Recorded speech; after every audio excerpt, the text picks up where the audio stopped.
Hi, Ravi's ಅಡುಗೆಗೆ ಸ್ವಾಗತ. ಇವತ್ತು ಶಾವಿಗೆ ಉಪ್ಪಿಟ್ಟನ್ನ ಮಾಡ್ತಾಯಿದ್ದೀನಿ. ತುಂಬ ಈಸಿಯಾಗಿ ಬೇಗನೆ ಆಗೋಗುತ್ತೆ. ಮಕ್ಕಳ ಲಂಚ್ ಬಾಕ್ಸಿಗೆ, ಬೆಳಗಿನ ತಿಂಡಿಗೆ ಒಳ್ಳೆ ರೆಸಿಪಿ ಇದು. ಮಕ್ಕಳಿಗೆ ತುಂಬ ಇಷ್ಟ ಆಗುತ್ತೆ.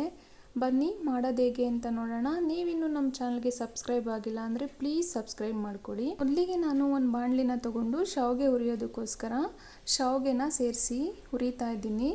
ಚೆನ್ನಾಗಿ ಫ್ರೈ ಆಗಬೇಕು ಶಾವಿಗೆ. ಈ ಥರ ಹುರಿದು ನಾವು ಮಾಡೋದ್ರಿಂದ ಉದ್ರುದ್ರಾಗೆ ಸಾಫ್ಟಾಗಿ ಆಗುತ್ತೆ ಶಾವಿಗೆ ಉಪ್ಪಿಟ್ಟು. ನೋಡಿ, ಈ ಥರ ಶಾವಿಗೆನೆಲ್ಲ ಚೆನ್ನಾಗಿ ಫ್ರೈ ಮಾಡಬೇಕು. ಕಲರ್ ಎಲ್ಲ ಚೇಂಜ್ ಆಗಬೇಕು ಶಾವಿಗೆದು. ಹುರಿಬೇಕಾದ್ರೇ ಪಕ್ಕದಲ್ಲಿ ನೀರನ್ನ ಬಿಸಿ ಆಗಕ್ಕೆ ಇಟ್ಟಿದ್ದೆ. ನೋಡಿ, ನೀರು ಇವಾಗ ಬಿಸಿ ಆಗಿದೆ.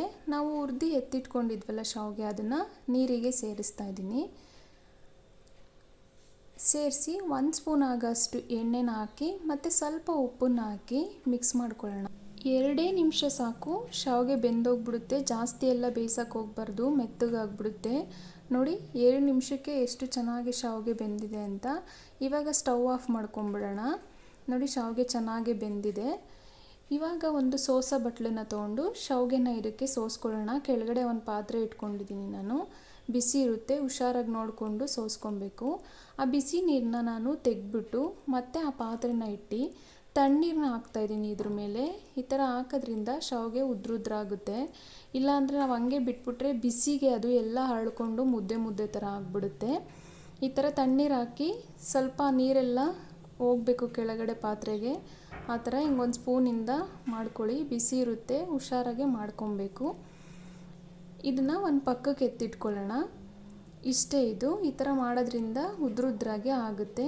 ಇವಾಗ ಸ್ಟವ್ ಮೇಲೆ ಒಂದು ಪಾತ್ರೆ ಇಟ್ಕೊಂಡು ಸ್ವಲ್ಪ ಎಣ್ಣೆ ಹಾಕ್ಕೊಂಡಿದ್ದೀನಿ.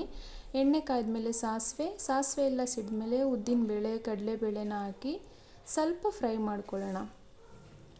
ಕಡಲೆಬೇಳೆ, ಉದ್ದಿನಬೇಳೆ ಎಲ್ಲ ಸ್ವಲ್ಪ ಫ್ರೈ ಆದಮೇಲೆ ಖಾರಕ್ಕೆ ಎಷ್ಟು ಬೇಕೋ ಅಷ್ಟು ಹಸಿಮೆಣ್ಸಿನ್ಕಾಯಿನ ಸೇರಿಸಿ ಸ್ವಲ್ಪ ಮೆಣಸಿನ್ಕಾಯಿನ ಫ್ರೈ ಮಾಡಿಕೊಂಡು ಸಣ್ಣದಾಗಿ ಉದ್ದುದ್ದಾಗೆ ಹಚ್ಕೊಂಡಿರೋ ಈರುಳ್ಳಿನ ಸೇರಿಸ್ತಾ ಇದ್ದೀನಿ.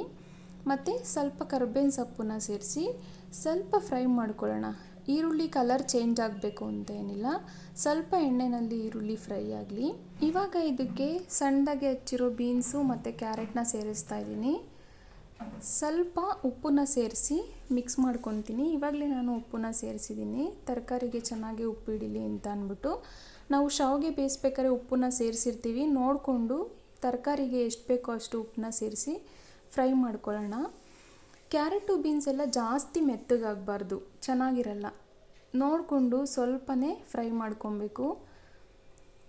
ಜಾಸ್ತಿ ಮೆತ್ತಗಾದರೆ ಚೆನ್ನಾಗಿರಲ್ಲ. ನೋಡಿ, ಇವಾಗ ಕ್ಯಾರೆಟು ಬೀನ್ಸ್ ಎಲ್ಲ ಸಾಫ್ಟಾಗಿ ಚೆನ್ನಾಗಿ ಬೆಂದಿದೆ.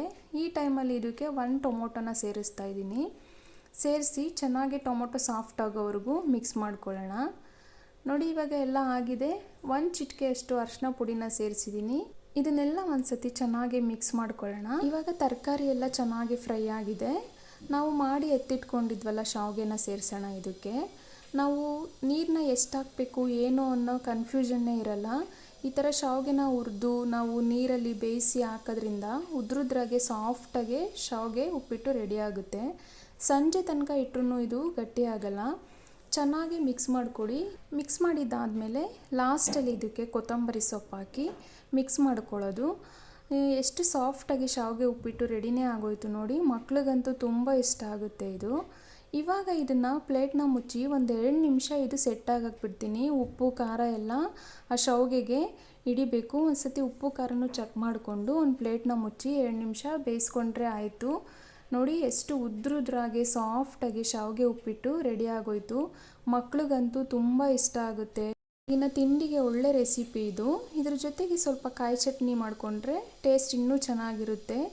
ನೋಡಿದ್ರಲ್ಲ, ಎಷ್ಟು ಈಸಿಯಾಗಿ ಶಾವಿಗೆ ಉಪ್ಪಿಟ್ಟು ರೆಡಿ ಆಗೋಯ್ತು. ನೀವು ಒಂದು ಸತಿ ಟ್ರೈ ಮಾಡಿ. ಈ ವಿಡಿಯೋ ನಿಮಗೆ ಸ್ವಲ್ಪನಾದರೂ ಇಷ್ಟ ಆಯಿತು ಅಂದರೆ ಒಂದು ಲೈಕ್ ಮಾಡಿ, ಶೇರ್ ಮಾಡಿ, ಸಬ್ಸ್ಕ್ರೈಬ್ ಮಾಡ್ಕೊಳ್ಳಿ. ಹಾಗೆ ಪಕ್ಕದಲ್ಲಿರೋ ಬೆಲ್ ಐಕನ್ನು ಕ್ಲಿಕ್ ಮಾಡಿ.